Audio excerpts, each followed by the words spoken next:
job overseas in the last administration or administrations that came before it. What they also did at the same time is they allowed those cartels to come in to our country and take advantage of our communities. So what the working class families tax cut does is, yes, it gives you more take-home pay. Yes, it cuts taxes on overtime. Yes, it cuts taxes on tips, but it also gives our incredible law enforcement over $100 billion to get those drug cartels the hell out of our country once and for all.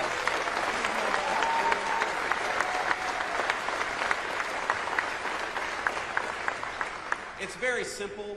Donald Trump's Republican Party wants very simple things for this country. We want you to be able to earn a good living in your community. We want you to be able to walk down a city street in broad daylight without getting mugged. We want you to be able to take your family out to a nice meal wherever you want to without the fear of violence from criminals, whether they're domestic criminals or international drug cartels. If you work hard every single day, you ought to take as much of your hard-earned pay home as possible. And if you want to raise your children in security and comfort, you ought to send them to a school that gives them a good education instead of an indoctrination. These are very simple things, ladies and gentlemen, and all we needed was better leadership in Washington to deliver it.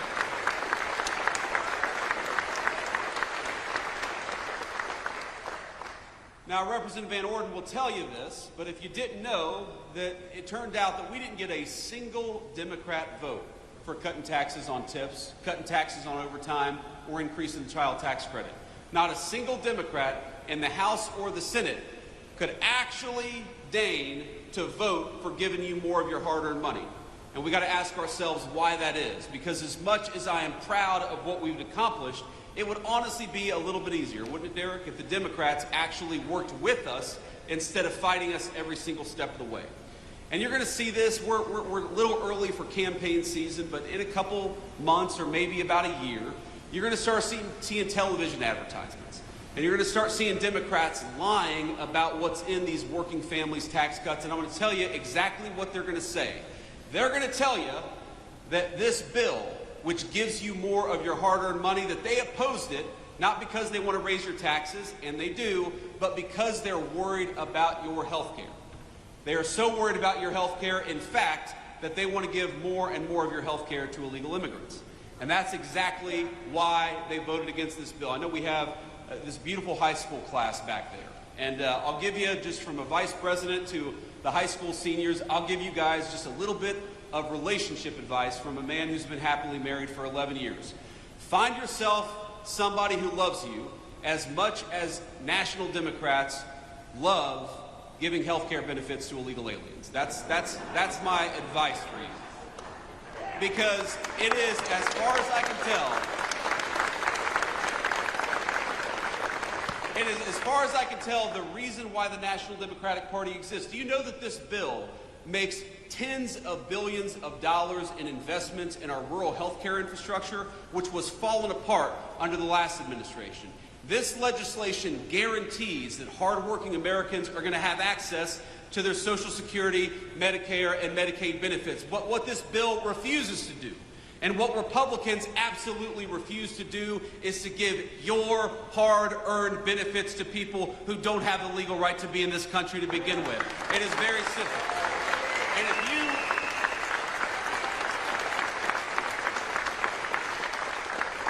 And if you want to protect the people's benefits, if you want to protect rural health care, if you want to make sure that whether you live in a big city or a small town, you have the ability to go and see a doctor, and that is exactly what we want to do, then the first thing you ought to be doing is making sure that the people who get federal health care benefits actually have the right to be in this country in the first place. That is the first and most important step.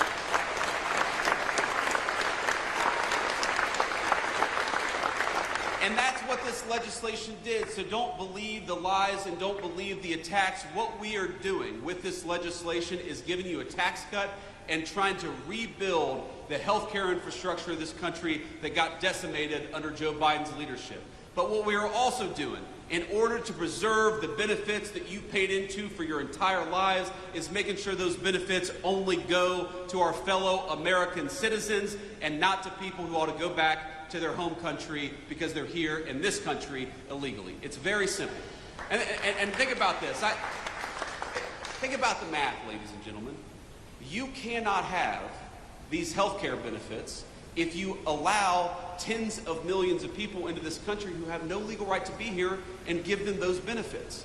We were on the freight train to bankruptcy under Joe Biden's leadership because we had a Democratic Party that didn't care enough about this country to actually enforce our borders. And it's that simple.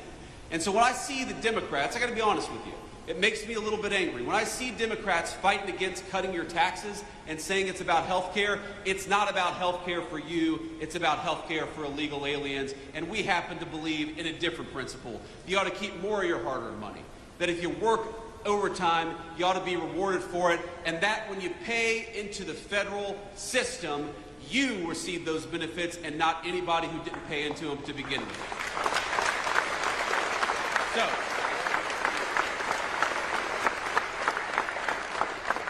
let me say just a couple more things, and then I'll hit the road, but maybe I'll take some questions. Should we take some questions from the fake news, ladies and gentlemen? Would that be fun? Okay, we can do that too. But we'll try to focus on the local Wisconsin reporters first, because I know that they're not fake news, right? We got good local reporters here in Wisconsin? I don't know, mixed reviews based on the crowd here, but let me just say a couple more things. So this business, this manufacturing facility, I think represents the future of American craftsmanship. And I was talking to the CEO and to Jake earlier about this, but you know, there's this attitude that some people have that manufacturing, it's the jobs of the past, it's the industry of the past, that it's dirty, that it's not innovative. Why? I challenge any journalist to walk around this facility for 10 minutes and not realize that this is one of the most innovative companies in America, and this is the future of American industry, the future of American innovation, and the future of American manufacturing. They're using artificial intelligence in this facility. They're using robotics in this facility. They're doing things that, frankly, were not even possible 20 years ago, and they're doing them in order to build a great American future. We are practically a stone's throw away from a beautiful new bridge. A bridge that is being built with American-made steel from this manufacturing facility, because we have great American craftsmen right here in Wisconsin, and we ought to fight for it.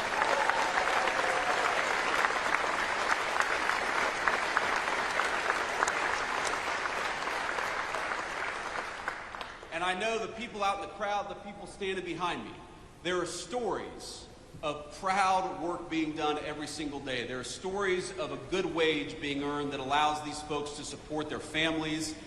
There's stories of products that exist in the United States of America that we need, that we absolutely rely on, that are made right here with American workers and American hands. That makes me so proud to be your vice president, to get to stand here, to get to see a little bit of it, to take a little tour, to recognize that the American future that our children deserve, that the American future that our children rely on is going to be built by and for American workers, and you guys are the proudest American workers in that tradition. So God bless you, and thank you.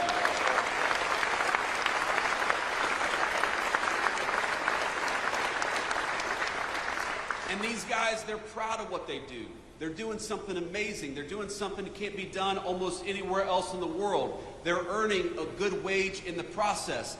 This is what makes America great. And I love my papaw. I said he was a union welder for 42 years. He was a proud man. He was a hard-working man.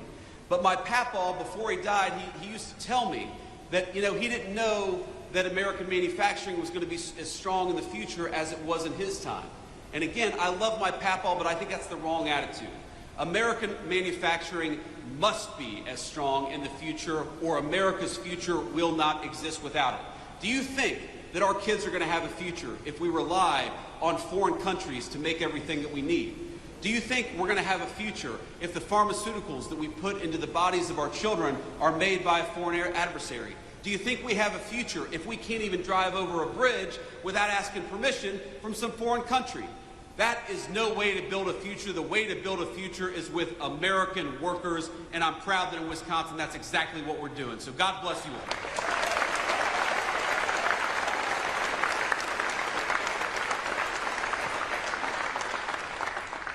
And I want to say just one final thing, and I'm going to end this on a somber note. We've had some fun here, but I am very mindful of the fact that we're just a couple of minutes away from the Minnesota border. And of course, we had this terrible, terrible school shooting yesterday in Minneapolis. And I imagine, like a lot of you all, it hits pretty close to home, very personally, because though you may not know anybody who's affected by it, I think a lot of us know people who've been taking their kids in the last couple of weeks to their first day of school. And in fact, my son, my little 5-year-old, I love him so much, and if you're watching, buddy, Daddy loves you. He started his first day of kindergarten just 2 days ago. And again, we're very proud of him, and we love him very much, but I know that there are a lot of families who were in their first week of school just outside of Minneapolis, and that was pierced. That incredibly pure and wonderful moment was pierced by a very vicious and a very evil person. And so I just want to say a couple of things. The first thing that I want to say is, remember, we're an American family. And the people who lost children, they are your fellow Americans. And those children who lost their lives and lost their future, they are your fellow citizens. So think about them and say a prayer for them. And remember that they are as much us as our neighbors right here in this wonderful community in Wisconsin. And the thing that they need most of all is they need their fellow Americans to reach out and care about them. And I know that every single one of us is going to do that. That's the first thing that I wanted to say. The second thing that I wanted to say is, when I first heard the news, I was worried that the death toll was going to be higher based on what the media reports were saying. Right now, there are still a couple of kids, some of whom in very critical condition, who may yet survive this, and I think they would appreciate your prayers, and their families would appreciate your prayers as well. So if you are the praying type, I'd ask you to say a prayer tonight for those kids that are still recovering, that they may recover fully and go on to live a full life, the life that was deprived from a couple of their classmates. And you know, the stories, I'd encourage you to read some of the stories about what happened yesterday, about the violence, about the fact that you had 10-year-old kids laying over their friends to look after them and to try to protect them. And while yesterday was an unspeakable tragedy, I'd ask you to remember that we also saw the very best of the United States of America. And to every person who protected a friend, to every first responder, to every paramedic who made it so the death toll wasn't higher, we love you, we're proud of you, and we'll never forget the great American spirit that you showed yesterday.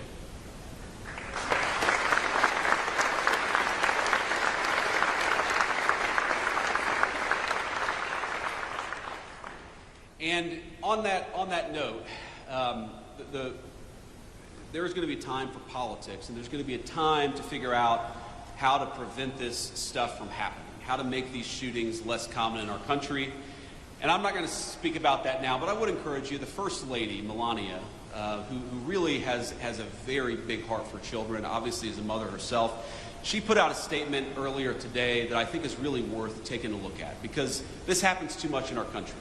And if you look, we really do have, I think, a mental health crisis in the United States of America. We take way more psychiatric medication than any other nation on earth, and I think it's time for us to start asking some very hard questions about the root causes of this violence. And I'm going to be part of that, and the First Lady and the President are going to be part of that, but that's going to be an American conversation that we're going to have together. But before we have that conversation, if you are the praying type, I would ask you to join me in prayer. I'm just going to say a prayer for the two little kids who lost their lives yesterday. And this is a prayer we say a lot in my church, and I've always found it very meaningful. It's very short. But eternal rest grant unto them, O Lord, and let perpetual light shine upon them. May the souls of all the faithful departed, through the mercy of God, rest in peace. Amen. Thank you all. Now with that, I will take some questions from the reporters, but again, thank you all for having me, and thank you all for indulging that moment. I think it's important for our fellow Americans to know that we're reaching our arms around them and we love them, and you guys gave me the opportunity to do that, and so I'm grateful for it. God bless you. Questions?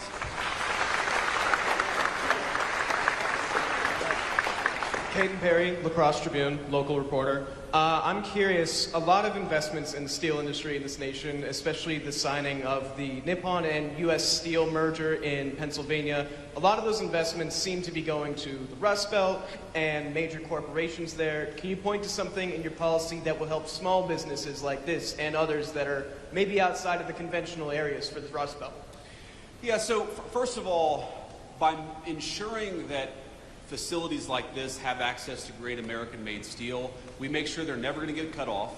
And I talked to the CEO about this earlier. We make sure that they're always going to have the supplies necessary to do the business that they need to do. And that's a very important thing, because as we learned during the COVID pandemic, when you rely on foreign countries to make your critical supply, sometimes those foreign countries don't work. You can't depend on them. We can depend on our fellow Americans, and that's why it's so important, big corporation and small, to bring this stuff back to the United States. But you ask, what is going to help this small business? Well, first of all, the workers here, when they work an overtime shift, are not going to have to pay taxes on those overtime hours. That's going to help the workers and consequently the business right here in this facility. But also, you heard Secretary Burgum talk about this earlier. When a plant like this makes a big investment, we want to make that pay in the tax code. We want to penalize them for investing in American workers and American production. And the working families tax cut, you know what it does? It completely accelerates depreciation, so that when they make a big investment, when they buy a big amount, when they buy a big new facility or they buy a big new piece of equipment, they can immediately benefit from that in the tax code. And it's such a reversal from what we've had in this country for 40, 50 years, where we would penalize companies in the tax code for building and making in the United States of America. Under President Trump's leadership, we're rewarding companies in the tax code for building and making right here at home. Next question. Good afternoon. Charles Benson with TMJ4 out of Milwaukee. As you know, the President this week signed an executive order around the National Guard. And so I'm curious if you can give us some more detail on that, wanting the National Guard members to be available for rapid mobilization and establish a quick reaction force.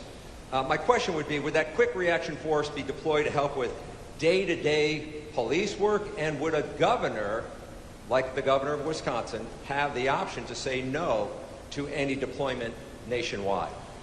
Well, let me say a few things about this. First of all, the principle at stake here is very simple. Americans ought to feel safe on American streets. How many of us...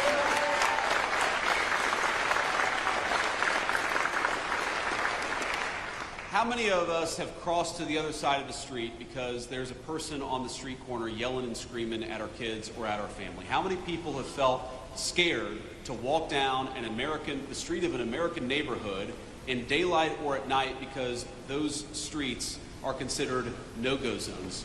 How ridiculous is it that we ever let there be no-go zones on streets paid for by American taxpayers? You bought those streets, you ought to be able to enjoy them as American citizens. It's very, very simple. So that is the principle at stake here. And in Washington, D.C., let's step back a little bit. Washington, D.C. got to a point where it was having a murder more than every other day. The national capital of the most powerful nation in the history of the world had a murder every other day, carjackings, armed robberies that rival literal third world countries, and the President of the United States said, this is America's city and enough is enough, and he deployed the National Guard to fix it. Now, that was the right decision at the time, but I don't know how anybody can look at the results over the last 14 days and say anything other than thank God Donald Trump did what he did. Because armed robberies, carjackings, murders are down between 40 to 90%. Even the very Democratic mayor of D.C. said yesterday that she was grateful for the additional police presence because it made it possible for people, Americans, black, white, rich, and poor, to enjoy the nation's capital again. And that's what I want. I mean, all of you, Washington, D.C. is your town. You literally built it with your tax dollars. You should be able to come and go to one of these beautiful museums or see one of these incredible monuments without fear that you're going to get mugged. And that's what we have changed in just a short period of time. And you asked the Wisconsin-specific question. What the president has said is that, very simply, we want governors and mayors to ask for the help. The President of the United States is not going out there forcing this on anybody, though we do think that we have the legal right to clean up America's streets if we want to. But what the President has said is very simply is, Why don't you invite us in? Is Milwaukee a super safe city right now? It's had some crime problems. It's a beautiful city. There are a lot of beautiful, incredible, hardworking people who live there, but let's be honest, Milwaukee has had some crime problems. So have other parts of our community. Chicago, I know we're not too far from Chicago. Chicago's had a lot of crime problems. Why is it that you have mayors and governors who are angrier about Donald Trump offering to help them than they are about the fact that their own residents are being carjacked and murdered in the streets? It doesn't make an ounce of sense.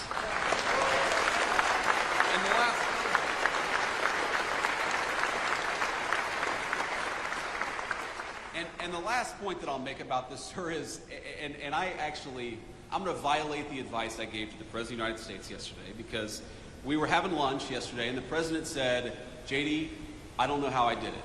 I have actually got the Democrats to come out in defense of crime. And it is crazy. If Donald Trump came out tomorrow and said he really likes puppies, you would have AOC come out and say puppies are terrible. So you have Donald Trump, who has reduced murders, carjackings, and armed robberies in 14 days in Washington, D.C., and now you have national Democrats coming out and saying, oh, well, we love murders and carjackings and armed robberies. Why won't Democrats just use some common sense? We're going to disagree about stuff from time to time. I'm sure Democrats want higher taxes and I want lower taxes. We may disagree about some foreign policy issues, but on this basic principle that murdering people, armed robberies, carjackings are bad, wouldn't it be nice if the Democrats just worked a little across the aisle for once? Yeah. Next question. Thank you, Mr. Vice President. Matt Smith, WISN TV in Milwaukee. To what you just said, Milwaukee's mayor the other day said absolutely not to any talk of National Guard troops. Would the administration consider ever coming into a city like Milwaukee? Well, again, we want to be invited into Milwaukee. We want to help people. We want to help our fellow citizens. And we think that if you look at the crime rates, if you look at the murders in Milwaukee, if you look at certain neighborhoods where people are unafraid to go out even in the middle of the day, we would love to come and help the people of Milwaukee. But the President of the United States has said he wants to be asked. And that has been his consistent line from the very beginning, that we have an incredible law enforcement capability in the United States. You know what's crazy about crime? Is most of the violent crime is committed by a very small number of people. When we talk about a violent crime problem, we're not talking about thousands upon thousands of people in Milwaukee. We're talking about a few hundred people who probably commit 90% of the violent crime. We would love to come in and help lock up those violent criminals. I hope the mayor of Milwaukee gets some common sense and actually fights for her residents for a change, or his residents for a change, because we would love to actually help cut down on the crime in this community. Thank you.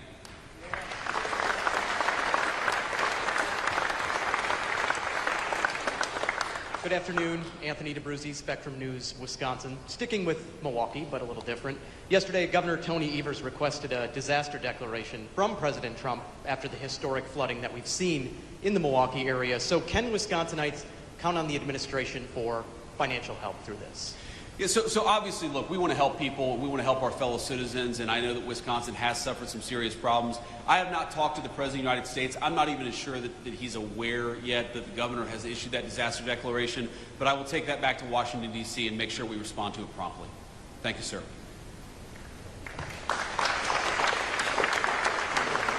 Hi, Mr. Vice President. Daniel Gomez, WEAU in Eau Claire, Wisconsin.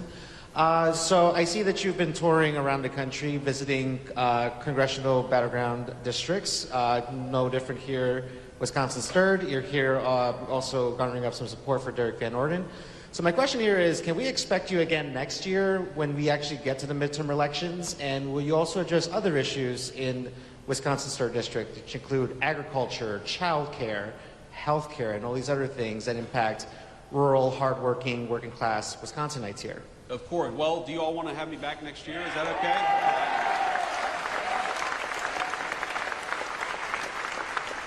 Look, so long as the people of the 3rd District will have me, yes, I will keep on coming back and keep on talking about the issues that matter.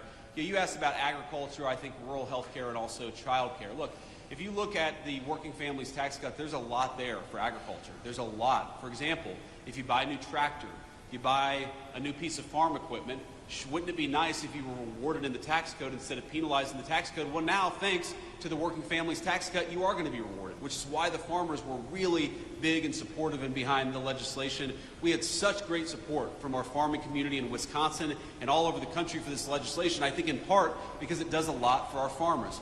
You asked about health care. Look, rural health care in this country is in bad shape. It was left in bad shape by the previous administration, and this legislation, the Working Families Tax Cut, has got tens of billions of dollars to shore up our rural health care system. It is so unusual to hear Democrats say this is going to be bad for health care when we're spending billions of dollars to try to fix some of the rural health care problems in our country. And by the way, has anybody been awake for the last 4 years? Any of these national Democrats? How was the rural health care system doing under Joe Biden when you had hospitals and clinics closing at a record and alarming rate? We're trying to fix that. We want people to be able to access to health care, but we want American citizens to be able to access health care, and that's what makes us different from the National Democrat Party.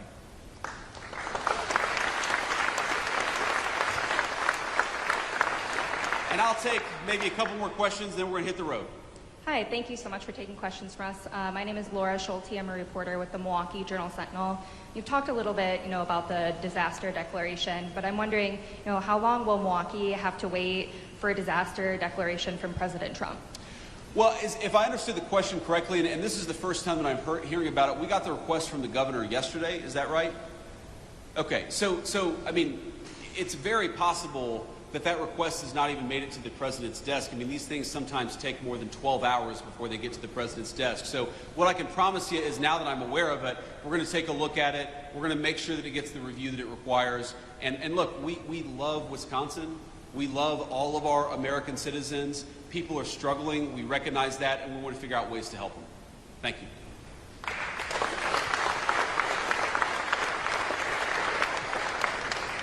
Mr. Vice President, Adam Roberts, News Radio WTMJ, also out of Milwaukee. A follow-up to that question as well. I know that you still have time to make this decision, but can you explain why President Trump or yourself did not tour the southeast Wisconsin area like was done in Texas after their historic flooding?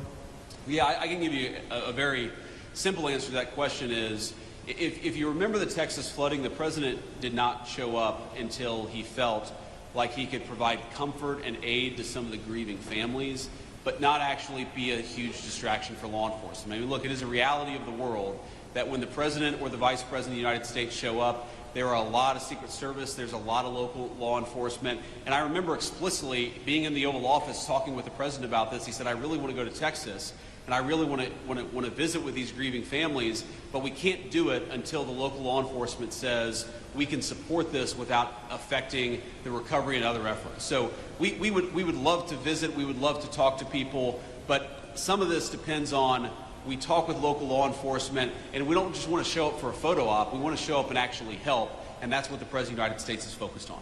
Thank you, sir. And I'll do one more question before we hit the road. Jeff Murdoch, The Washington Times. So there are plenty of people, there are scores of people still in jail that have been pardoned under President Biden's auto pens. Do you think they should be released from prison? Well, I think that there's something weird about this auto pen, which is that you have a guy who even some of his own staff members said did not have the mental faculty to be President of the United States, okay? While at the same time, he allegedly signed a bunch of pardons, which we now know were signed by the auto pen. I think it raises a very difficult question about whether those pardons were actually legitimate in the first place. I mean, think about this. How can you sign a pardon? How can you engage in presidential conduct that's binding if your own staff members are saying, well, this guy wasn't exactly fit to be the President of the United States? So look, I'll let the courts figure this out. As the President of the United States has said, President Trump, we always follow the court orders and we always try to work with the courts. But I think the American people, far more than whether this pardon is thrown out or that pardon is thrown out by the court, let's step back and ask ourselves, how is it that the American media and senior members of the Democratic Party conspired to hide us from the fact that the President of the United States wasn't fit to do the job? This is about more than politics. This is about more than policy disagreements. This is about if you get a phone call at 3 a.m. and there's a national security emergency, does the person who's answering the phone have the mental ability to do the job? And if the answer is no, then all of us, Democrat, Republican, and Independent, have been defrauded. And I think the Biden presidency is a big, fat example of the American media defrauding the American people.